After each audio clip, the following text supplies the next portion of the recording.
been compelled to make a video, not because 6'7" is a trend, but because I've noticed the irrelevance that most adults give to it and the relevance that the newest generation does give to it.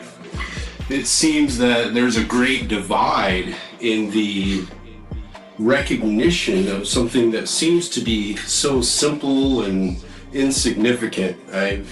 Myself, being that I don't watch TV and I don't use social media, I'm only running into this trend live in the world, through my children's experience and through pure immersion in it in the moment. I don't see it as something that's externally affecting me. And I really don't have a dog in the fight. I don't care either way. I'm very objective about most things that I encounter in the world.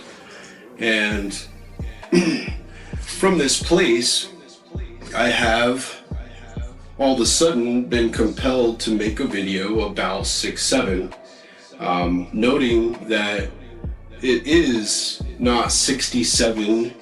It's being placed into our reality as two separate numbers said together, 6 and 7. But then you see it as 67.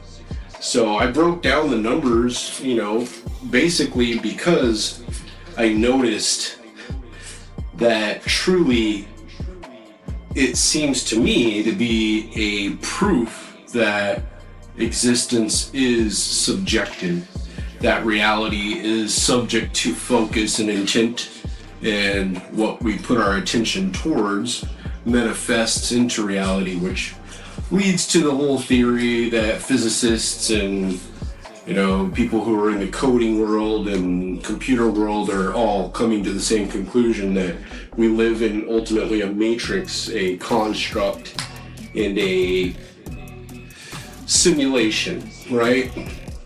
Whether you see it as a simulation or a physical realm that we live in, I, as someone who believes in magic and will and, craft and sorcery and, druidic magic and all these different things as real functional entities and ways of experiencing life, I have looked at it from a different perspective. I don't ever look around and see this, but then when I pick up my 13-year-old and in a short span of 3 minutes, she sees 6'7" on the clock, on the car that's driving by us, on the license plate in the car in front of us, and then it shows up on the street sign, and then they say it on the radio.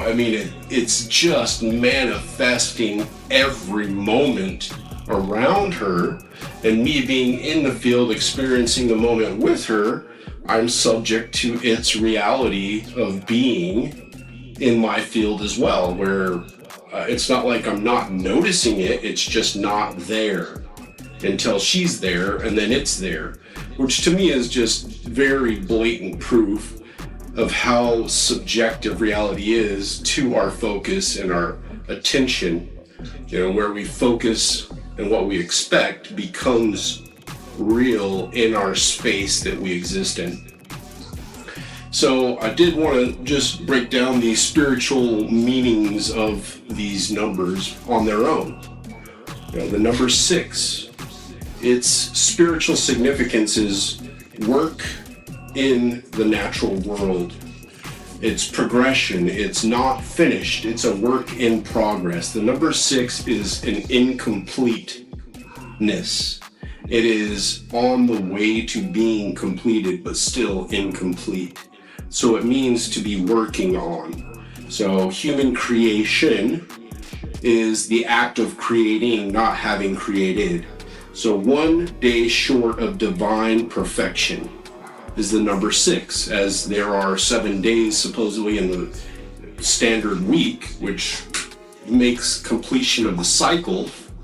6 would be 1 day short of completion, right?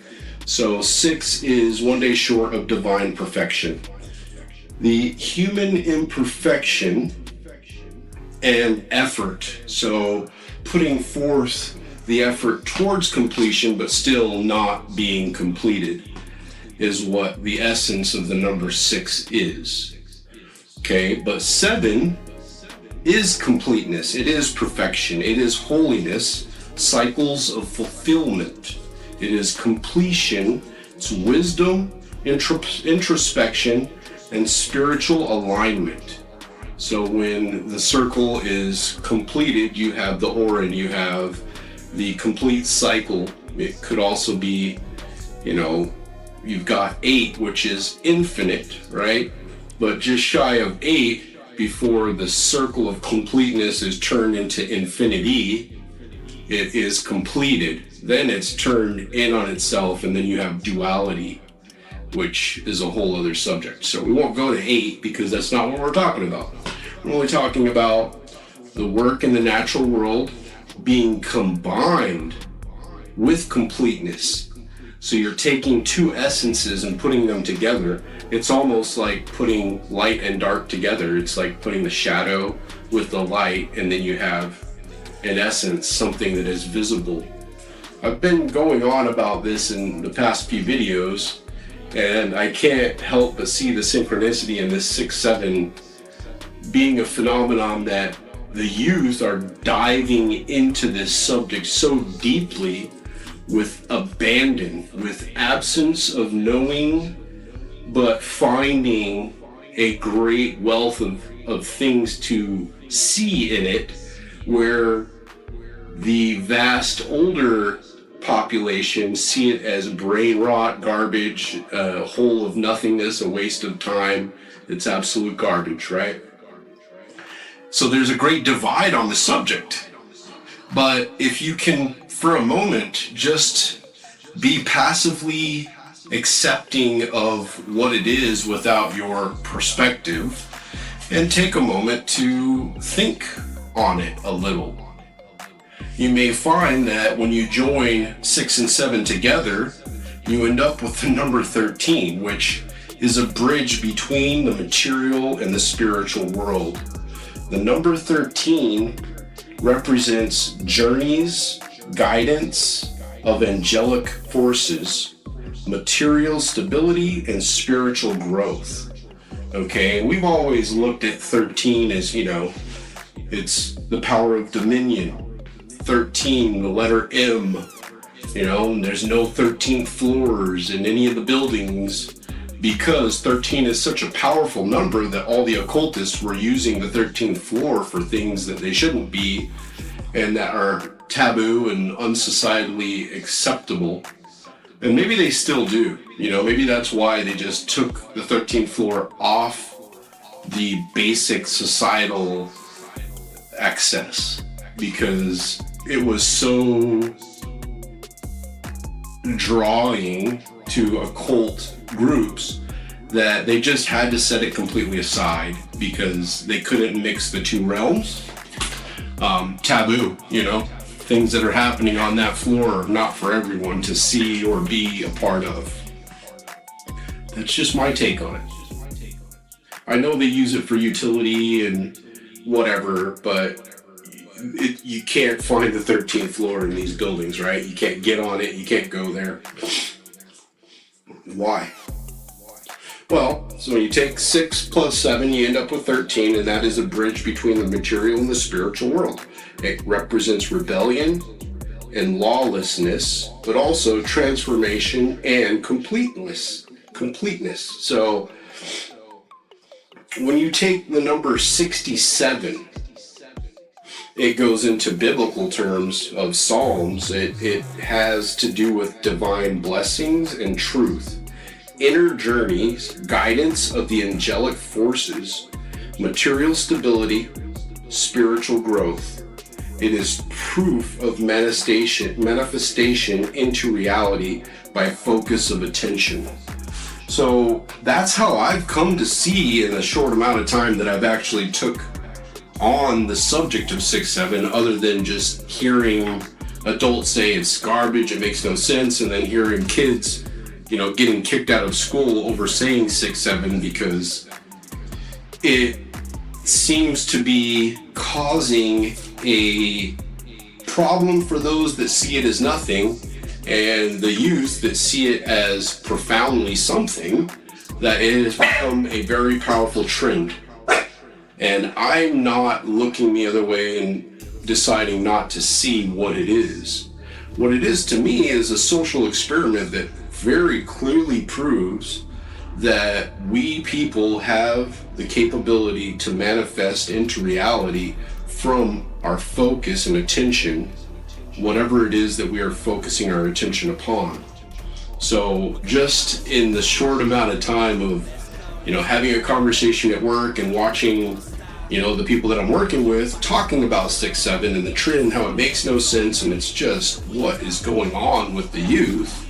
And then picking up my daughter to come spend the weekend, and on the drive from her mom's house to here, her seeing 15 different times 6-7 and pointing it out to me, and I see it too. Undeniably, it is there, where it is irrationally abundant, other than that it is being manifested due to her irrational focus and bending her attention towards it and manifesting it into reality for us both to see. That's my take on it.